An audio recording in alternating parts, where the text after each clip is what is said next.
Hello, my name is Monica Prince, and I am an assistant professor of activist and performance writing at Susquehanna University in central Pennsylvania. I was born and raised in Colorado, specifically in one of the suburbs west of Denver, and my family still lives out there, but now I live in Pennsylvania teaching college students creative writing. So a lot of my focus is on performance poetry, but that's not what I'm going to read for you today. Today I'm just going to read 3 short poems from my first collection. It's called Instructions for Temporary Survival. It's out through Red Mountain Press. It came out last year. It's a whole year old. It's very exciting. And I have a couple of poems I just want to share with you today. Most of my work is focused on like the emotional aspects of dealing with politics, handling what's happening in the world. But because this is, a special spotlight surrounding nature and the like, I managed to find 3 poems that I think will work with this theme. So I hope you like it. Okay, so my first poem that I'm going to read for you is called Tea for a Sick Day, and it's for my sister. The days without tea are the hardest. No time to boil water, steep, sweeten, and savor. I need each day to sit in the dark with my mug, hot and breathing, collect my thoughts, consider illness and survival.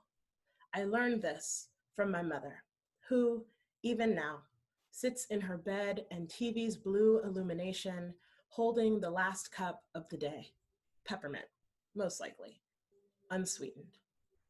We're both cutting back on our sugar, a small gesture since her eldest daughter was diagnosed with diabetes, type 1. Surprising, mostly painful. The body simply giving up on keeping you alive. My mother makes tea like she prays, every morning, every evening. Her daughters don't pray as fervently.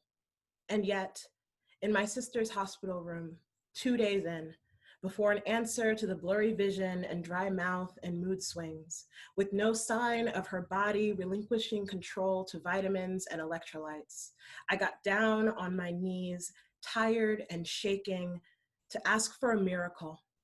Nothing specific, just repeated the word, please, until my mother's tea went cold. All right, my next poem is called Jiro the Moon Bear. So back in 2018, I was home with my mom over the summer, just like for a visit, and we were watching House Hunters, and I started shouting at the television because I couldn't believe that this woman who was like a fire walker made enough money to have a budget of $1.2 million. I couldn't understand it. So to handle that, I decided I was going, like my mom changed the TV show. And so then we ran into a documentary on PBS. PBS is great for documentaries, y'all. And so the Moon Bear documentary, which came out in 2016, that documentary talked about these moon bears that live in Japan. So I wrote this poem. It's called Jiro the Moon Bear, and it starts with a very short epigraph from that documentary that says, "Moon bear cubs rarely make it to adulthood." A female moon bear in the Japanese mountains waits for a male bear to come murder her cubs. Call her Jiro. She's not dreading it anymore. The first year she conceived, she raised her baby to independence, safe to roam the hills freely. But the second time, though she fought bravely, she sat paralyzed at the base of a tree while a male bear broke her cub's neck. Jiro watched with shock, the kind I imagine every woman registers after any man slits someone's throat, only to saddle up to the nearest potential mate minutes later, blood still singing on his hands, flesh still stuck between his teeth. Of course, she went to bed with her child's murderer, don't we always? The following spring, Jiro emerged with 2 new cubs. The father was nowhere to be found when, like clockwork, another male bear manifested his virility, jealousy, ignorance, manliness, your choice. Again, she resisted, she fought, she raged. No avail. Behind a rock, Jiro rested, sudden silence replacing the scamper of her 3rd and 4th born. The next spring, no one can find her. The berry bushes remain undisturbed. All right, so my last poem is written about my mom. I write a lot of poems about my mom. I think she hates it, but I don't care. And so this last poem is for her. And so when I was living in Colorado back in 2016 and 17, she calls me in the middle of the morning. I was working across town, and she calls me and she's like, "There's a raccoon in my chimney." It's like 7 o'clock in the morning. And I'm like, I don't know how to help you with that. So I wrote a poem about that wild experience of my mother having a raccoon in her chimney. So that's what this is called. Okay, it's called Chimney Sweep. My mother hangs empty glass bottles from the mountain ash tree in the backyard. She says they trap evil spirits. My instinct is to believe, having seen evil everywhere, but inside her ranch home. Today, my mother says a raccoon moved into her chimney.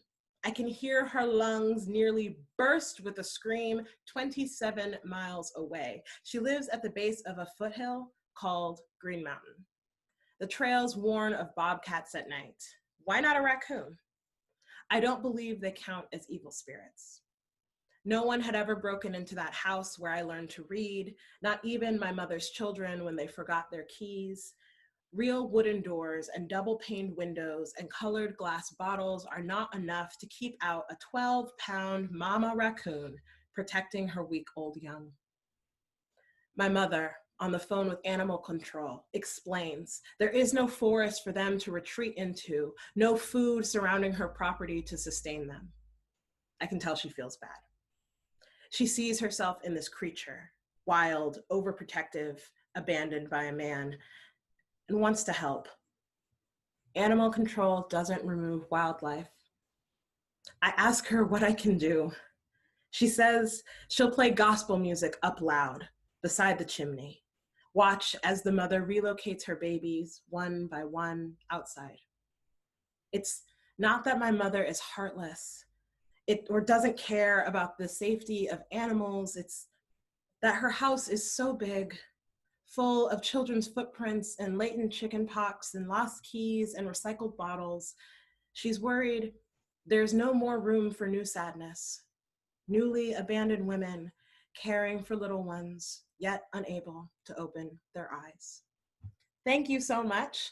I hope that you'll follow me online. I'm on Facebook. I'm just facebook.com/Miss_Prince. And on Twitter and Instagram, I'm at poetic_Moni, M-O-N-I. I also have a website, www.monicaprince.com, which should be more or less updated. If you want to hear more from my work, check any of those platforms. I just had a book released this year called How to Exterminate the Black Woman. It is a choreo poem focused on Black women in the United States. And I just had a play go up in February called A Pageant of Agitating Women that I co-wrote with my colleague Anna Andes. If you want to hear more about all of these things, feel free to contact me through my website. Once again, www.monicaprince.com. There's a little contact form. You can send me a message if you want to learn more about choreo poems, want to learn more about performance poetry, or if you want to come and like Skype into one of my classes and just see what we do. I would love to have you there. Thank you so much, and I hope you enjoy the rest of your day. Bye.